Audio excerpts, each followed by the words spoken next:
Salam, saudara yang kasih di dalam Tuhan. Senang sekali bisa menyapa Anda semua. Kiranya damai sejahtera Kristus menyertai dimanapun Anda berada.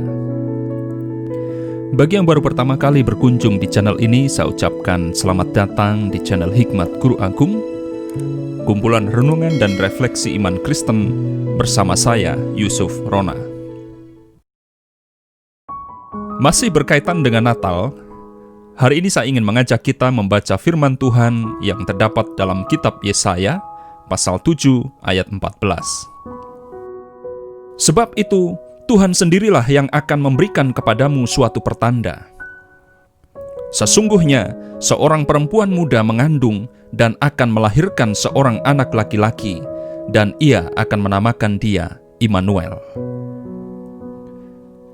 Seperti yang kita tahu, ini adalah nubuatan Tuhan yang ditulis melalui perantaraan Nabi Yesaya, ditujukan kepada Raja Ahaz dan bangsa Yehuda. Immanuel, itulah janji penyertaan Tuhan kepada umatnya turun-temurun, dari generasi ke generasi hingga kesudahan zaman.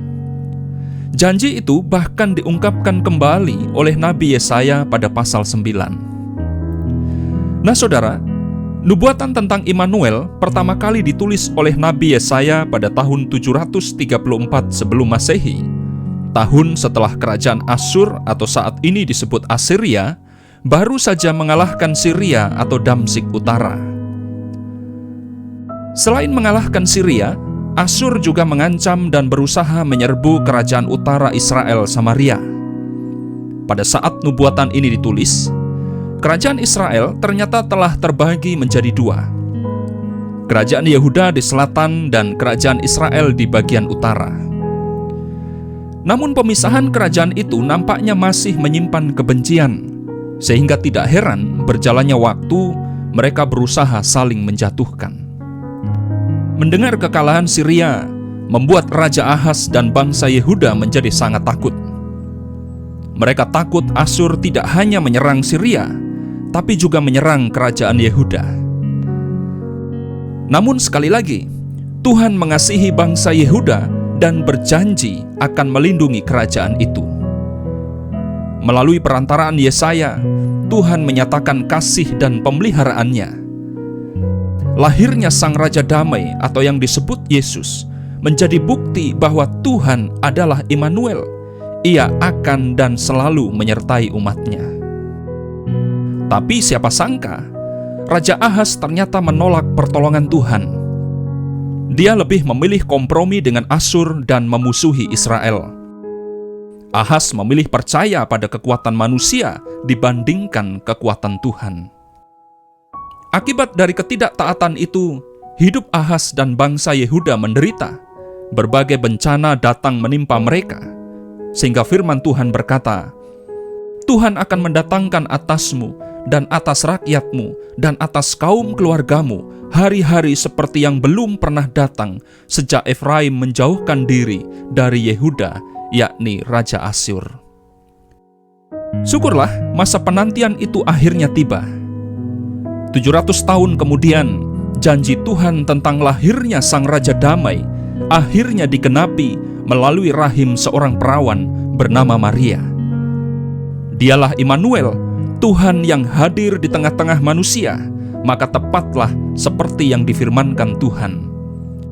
Sebab seorang anak telah lahir untuk kita, seorang putra telah diberikan untuk kita, lambang pemerintahan ada di atas bahunya, dan namanya disebutkan orang, Penasihat Ajaib, Allah yang perkasa, Bapa yang kekal, Raja Damai.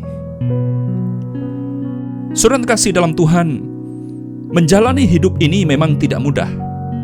Ada kalanya pergumulan datang tiada henti. Masalah yang satu belum selesai, muncul persoalan lainnya. Sakit penyakit tak kunjung sembuh, ekonomi bahkan belum menunjukkan kemajuan. Hidup seolah-olah menjadi begitu berat, lelah fisik dan emosi tak terelakkan. Namun demikian, Tuhan berjanji, selama kita mau taat dan setia, maka penyertaan serta pemeliharaan Tuhan akan nyata dalam hidup kita. Apa yang dialami oleh Ahaz kiranya menyadarkan kita bahwa orang yang mengandalkan kekuatan manusia pada akhirnya akan kecewa, berakhir binasa. Saudara kasih dalam Tuhan, marilah di momen Natal ini kita mengoreksi hati dan pikiran serta bertanya dalam diri. Saat hidup seolah-olah menjadi begitu sulit, kemanakah kita mencari pertolongan? Ketika perjalanan hidup ini seolah-olah buntu, berapa banyak kita meragukan pemeliharaan Tuhan? Ketika hari-hari terlihat begitu suram, seberapa sering kita mengabaikan penyertaan Tuhan? Saudara yang kasih dalam Tuhan, Yesus adalah Immanuel. Natal yang selalu kita peringati setiap tahun menjadi bukti bahwa Dialah Tuhan yang selalu hadir di tengah-tengah kita, bahkan tinggal di dalam kita. Dia hadir dalam segala keadaan, baik suka maupun duka, susah maupun senang. Maka tepatlah firman Tuhan berkata, "Dan ketahuilah, Aku menyertai kamu senantiasa sampai kepada akhir zaman." Kiranya firman Tuhan hari ini memberkati, menguatkan, serta meneguhkan kita. Sampai jumpa dalam renungan berikutnya. Tuhan Yesus memberkati.